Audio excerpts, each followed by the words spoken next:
Hi guys! So, ngayong araw, samahan niyo akong maglinis ng aking kwarto. Sobrang kalat, sobrang daming kailangang tupiin. Kahapon naglaba ako. Hindi ko alam kung bakit anong meron kahapon. Ngayong araw ako ay inuubot, sinisipon at sinisinat. Pero niligo ko siya kasi gusto kong malabas yung init ng katawan ko at magising ang dugo ko. Kasi hindi ko kayang magpahinga ng ganito yung itsura ng kwarto namin. Kaya ito, samahan niyo akong maglinis ng kwarto.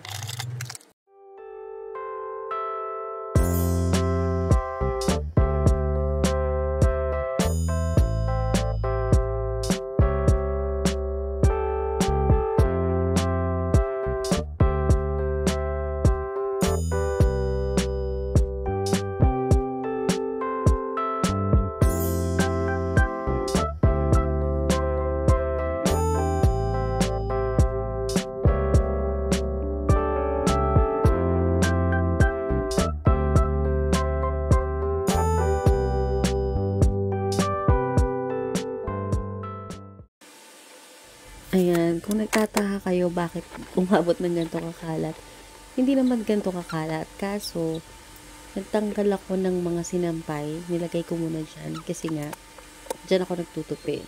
Tapos, itong nasa babang box, bakit makalat yan? Nagkalkal kasi ako. May hinahanap ako. So, ganyan ako magkalkal. Kasi may problema sa akin. Hindi ko binabalik agad. So, ang ending, ililigpit ko na naman siya. Tapos yung comforter, nakasampay siya sa upuan ko. Ewan ko ba guys, bakit hindi ako bumibili ng sinampay? Ito kasing weather dito sa amin, malapit kasi kami sa dagat. So, mayat maya ang ulan.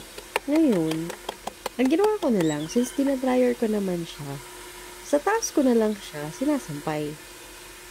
Dito kasi 'di ba, wala namang nakastay dito sa may ilawas ng kwarto. So, dyan ko lang siya nilalagay hanggang sa matuyo siya. Ewan ko kung ako lang yung ganun, guys. So, kesa magpabalik-balik ako kumuha ng sinampay sa labas, dito ko na lang siya dinidiretso sa loob.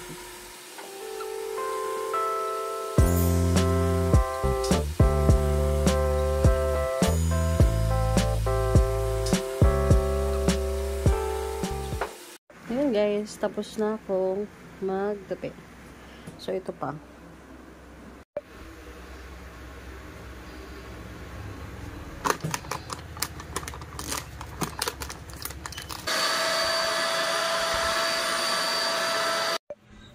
At ito na guys, tapos na akong maglinis.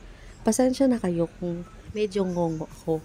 Sa panahong nag-voice over ako, barado na talaga ang ilong ko dahil sa sipon ko. At inuubo ako. Kaya baka bukas malat na ako. Kaya kailangan mag-voice over na ako ngayon. So ito na guys, medyo hindi pa perfect sa damit. Pero pag gumaling na ako, ayusin ko yan. Unboxing lang tayo saglit. Ito, lagi akong nabili nito dahil sobrang effective niya. Hindi to sponsored, pero kung naghahanap kayo ng mouthwash na talagang magiging mabango ang hininga nyo, well, proven and tested to guys. Itong Me Too. Sikat to sa TikTok. At ayun lang, nabili talaga ako. Hindi ito pinadala sa akin. So, kung naghahanap kayo ng mouthwash at hindi nyo pa nahanap or hindi nyo pa ito na-try, might as well try nyo rin kasi sa amin effective siya. So far, magandang experience namin sa kanya. Worth the money, worth the budol. Ayan, Mito yung pangalan.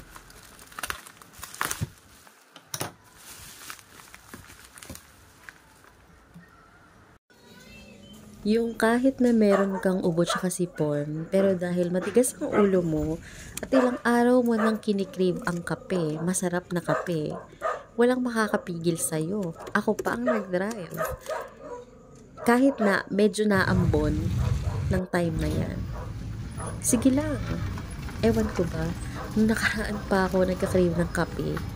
At ngayong araw, sabi ko, hindi pwedeng hindi ako magkape. Kaya pumunta ako dito sa malapit na coffee shop sa amin. At bumili ako ng mocha. Mocha yung favorite ko. Kaya, craving satisfied na naman ang ate nyo.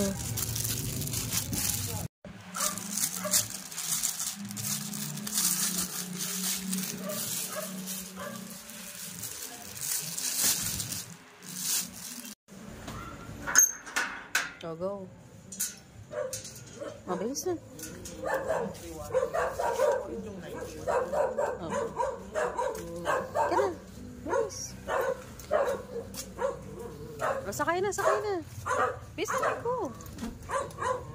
Magdi-deliver kami.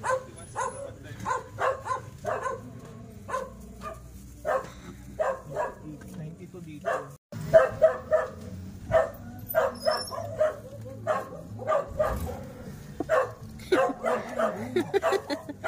Baba ka kasi, Be.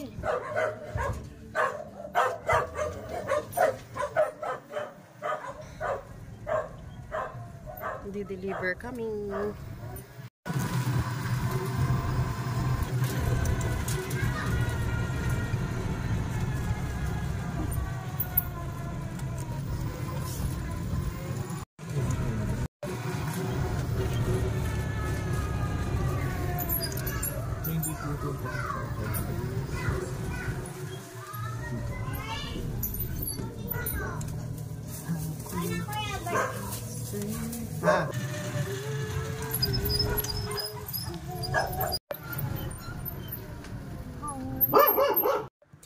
Hindi ko na vinidyohan yung ibang orders tsaka deliver kasi ayoko namang maging cause of delay. Syempre nag-aantay yung mga clients at ayoko namang makagulo sa asawa ko since siya yung nagpe-prepare at nagde-deliver.